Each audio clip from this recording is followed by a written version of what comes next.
I want to tell you about the single most dangerous pitcher in every high school weight room in America. He is not dangerous because he's going to hurt anyone. He's dangerous because he looks exactly like what a dominant pitcher is supposed to look like. And the moment he steps on the mound, the whole thing falls apart. You know who he is. You've probably lifted next to him. Maybe you are him. In this video, I'm going to show you exactly why most strength programs are not making pitchers better, and in a lot of cases are actually working against them. Not because the work is not hard, but because the work is pointed in completely the wrong direction. Stay until the end of the video because I'm going to show you what a strength program actually looks like for building better pitchers, the exact standards every pitcher should be measuring himself against, and the one question that should be the filter for every single exercise in your program. Most pitchers have never been asked that question. Once you hear it, you will never approach the weight room the same way again. The problem is not that pitchers are lifting. The problem is that most pitchers are lifting without the understanding of what their sport actually demands from their body, and following programs that are never designed for those demands in mind. Here is the most common version of a pitcher's strength program that I see from a new athlete that comes into PPP. Some of them are following a program their football coach designed. And look, the football coach is not wrong to give them a program. A good football strength program will absolutely make you stronger. Bigger squats, bigger bench, more muscle, more size, and that is not nothing. Strength is a real component of a velocity development. But a football program is built for football. It is built for the physical demands of a sport that requires linear explosiveness, collision resistance, and the ability to produce force in a straight line at maximum intensity. It is not built for the rotational demands of pitching. It is not built for scapular health. It is not periodized around a pitching calendar. And it does not account for the fact that a pitcher's arm has to survive 150 high velocity throws in a week on top of whatever the weight room is asking their body to recover from. The other version I see constantly is the pitcher who built his own program from Instagram and YouTube. He found some exercises that look good, put them together into something that resembles a routine, and has been following it with genuine effort and zero strategic direction. He is working hard, he is showing up consistently, and the program is producing almost no baseball-specific adaptation because it was never built around baseball's demands. And then there's the pitcher who is not really lifting at all. He uses the weight room constantly, he does some things, but there is no structure, no progression, no plan. Just sporadic effort that produces sporadic results. All three of these pitchers have the same problem underneath the surface. They are lifting without purpose. And lifting without purpose, no matter how hard you work, does not produce the specific physical qualities that pitching demands. There is a fourth version, and I'm going to describe him in detail later in this video. And I want you to hold on to that because once you see him clearly, everything else that I'm about to cover is going to land differently. You know exactly who I'm talking about. You may have lifted next to him every single day this offseason. The first problem with most generic strength programs is the exercise selection.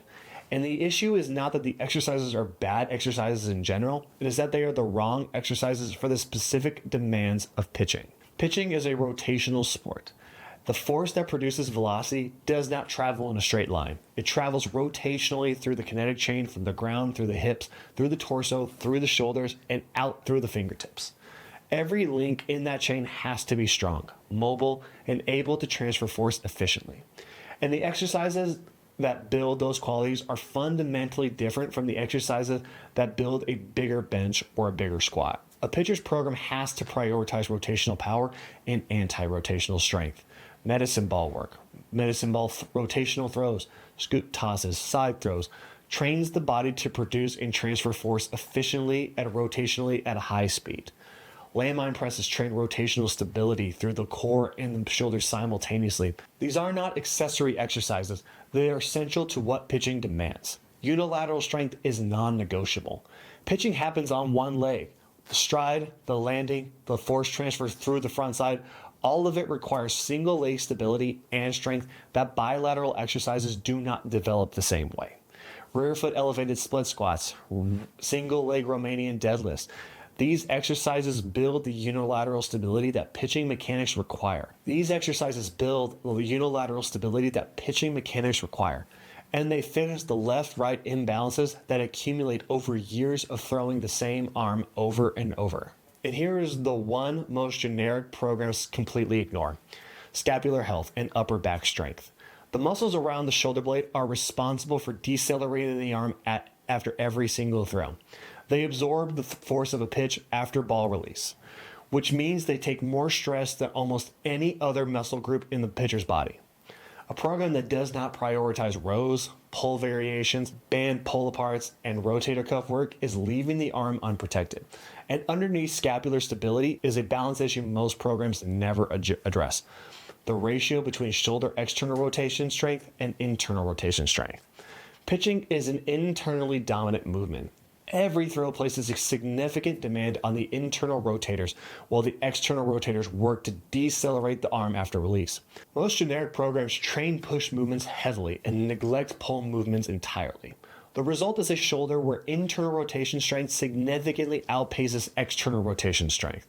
And that imbalance is one of the most consistent risk factors for shoulder problems in pitchers. A properly built pitcher's program trains both sides intentionally, not just rows and pull-ups, though both help, but specific rotator cuff work targeting the external rotators directly. Band work, prone Ys and Ts, side-lying external rotation. These exercises look like nothing from the outside, and that most pitchers skip because they cannot see the muscle in the mirror. Those exercises are protecting your shoulder from the inside. A program that skips them is leaving the most injury-prone joint in your body without a real plan. The second problem is one that even pitchers who are lifting consistently get wrong, because nobody ever explained that there are different types of strength, that they produce different physical qualities, and that pitchers need all three in the right sequence. Most pitchers lift for hypertrophy: moderate weight, moderate reps, pump focused. And hypertrophy has a real place in pitcher development. Building muscle mass early in the offseason creates the raw material that strength and power training can eventually express. But hypertrophy alone does not make you a better pitcher. Here is the progression a pitcher's program actually needs: hypertrophy first, build the muscle, create more tissue, more cross-sectional area, more raw physical capacity. High volume, moderate intensity, 4 days a week in the early off-season. The goal is not to look better. The goal is to give the strength and power phases something real to build on. Then strength. Take the muscle you built and make it capable of producing high levels of force under load. Lower reps, higher intensity, compound movements. This is where force production capacity gets built. The quality the velocity phase needs underneath it. Then power. Take the strength you built and make it fast. Olympic lift variations, jumps, net ball throws, speed-based movements where the goal is not how much weight you can move, but how fast you can move it.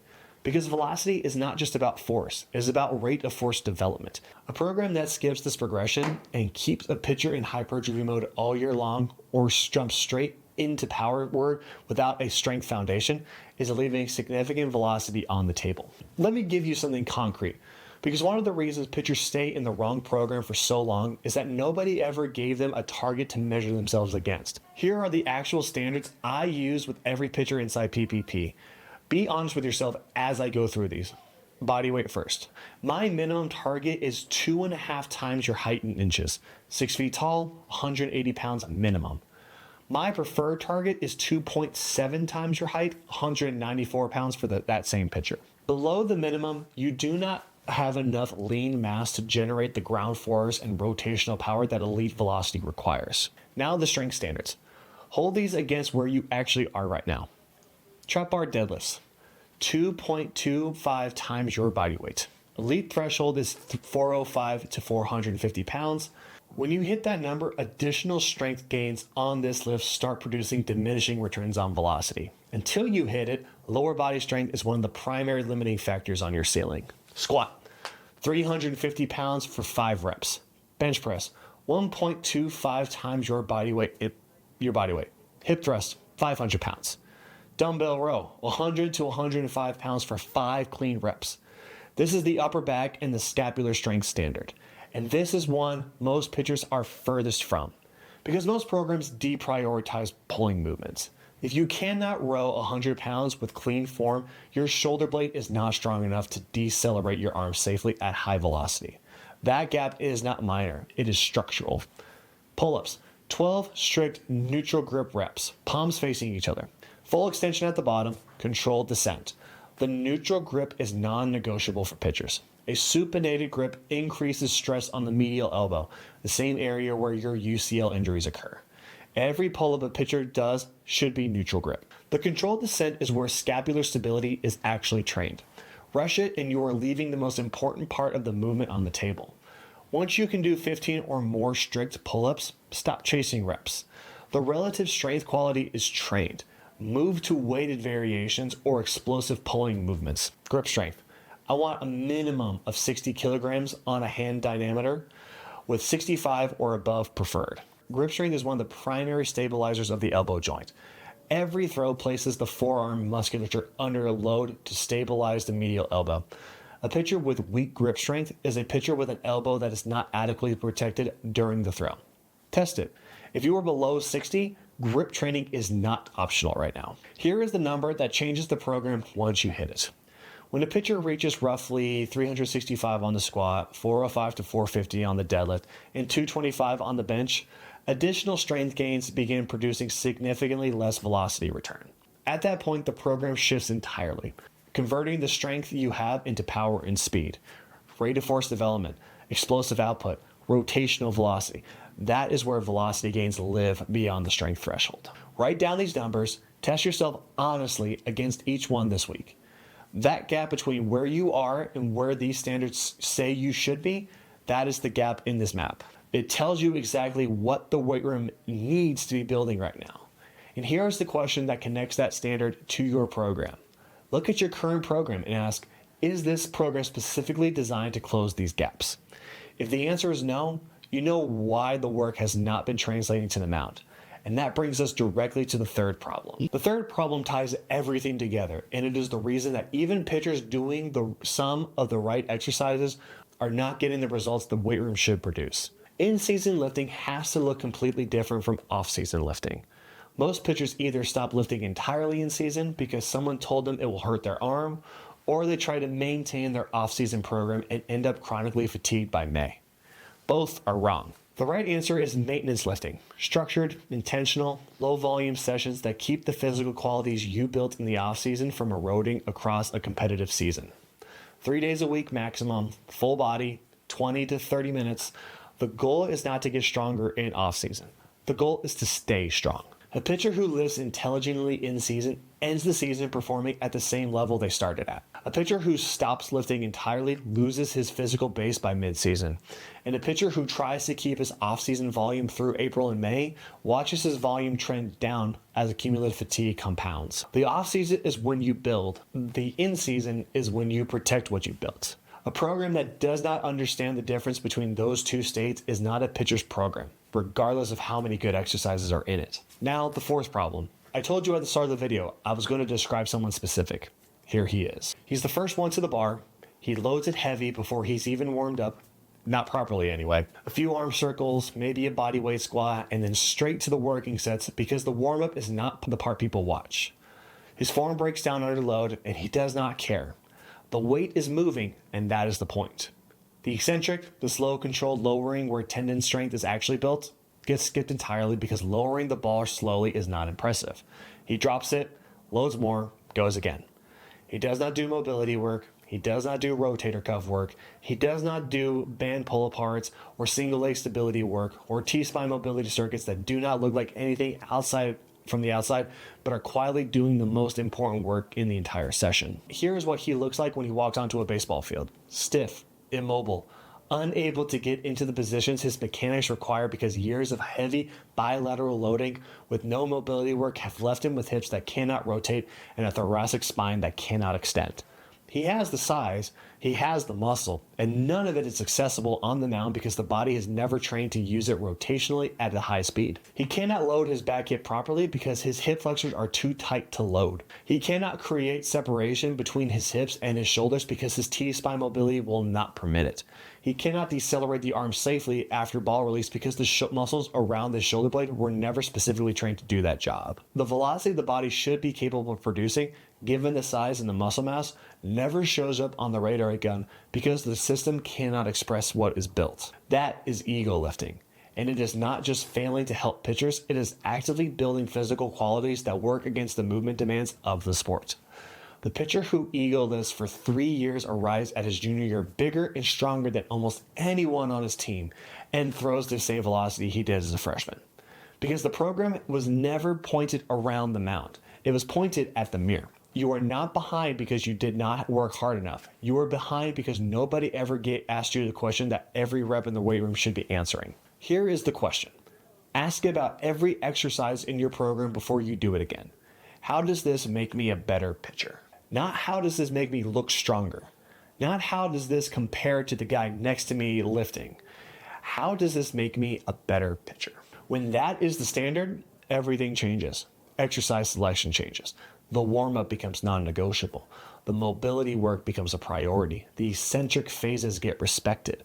The rotational work gets the same attention as the compound lifts. And the body that gets built is not just big, it is athletic, explosive, mobile, and specifically equipped for what you are actually trying to do on a mount. That is the difference between lifting with purpose and lifting for ego. And it is the difference between a strength program that makes you a better pitcher and one that just makes you look like one. So what does a correctly built pitcher strength program actually look like? It starts in the early off-season with a hypertrophy block. 4 days a week, upper and lower splits, building the muscle mass that everything else sits on. It moves into a strength phase, lower volume, higher intensity, compound force movements. It transitions into the power phase, 3 days a week, full body. Speed and explosiveness become the priority, and in-season runs on maintenance. 3 short sessions a week that protect everything that was built without generating fatigue that suppresses performance. Inside every phase, the exercise selection is built around what pitching actually demands. Rotational power, unilateral stability, scapular health, ER and IR balance, grip strength, and movements that do not look impressive but are quietly building the specific physical qualities that show up as velocity and durability on a mount. And the question running through every session, every phase, every rep, and every exercise is the same one. How does this make me a better pitcher? That question is the filter. It is what separates a pitcher's strength program from a general fitness program that pitchers happen to follow. When every exercise can answer that question, the program is working. When exercises cannot answer it, they do not belong in a program regardless of how hard that you make them work. The pitcher who trains inside that system for a full offseason does not show up just stronger. He shows up with more velocity, a healthier arm, and the physical ability to actually express on the mound what the weight room built. That is the pitcher a correctly designed program produces. The honest truth about most pitcher strength programs is this. The effort is real, the commitment is real, the results on the mound are not. Because the program was never built around what the mound actually demands. The pitchers who make real physical jumps, who show up in the spring with more velocity, more explosiveness, a healthier arm, and the ability to actually access the strength they built, are not the ones who worked harder than everyone else. They're the ones who worked inside a system specifically designed around the rotational, unilateral, sport-specific demands of pitching. A system where every exercise has a reason, every phase has a goal, every session is pointed at one outcome. If you went through those standards and found gaps, you now have a map. The question is whether your current program is built to close them. If it is not, that is exactly the work we do inside the Power Pitcher Pathway. A complete, periodized, pitcher-specific strength and conditioning system, integrated with the throwing program so that every physical quality being built in the weight room is directly serving what happens on the mound. Not a course, not a generic program, direct coaching built around you specifically, where you are right now, what your gaps are, and what it is going to take to close them. If you are ready to stop lifting for the mirror and start lifting for the mount, the link to apply is in the description. Apply in the description, and if you're not ready yet, watch this next. Stop lifting for the mirror, start lifting for the mount.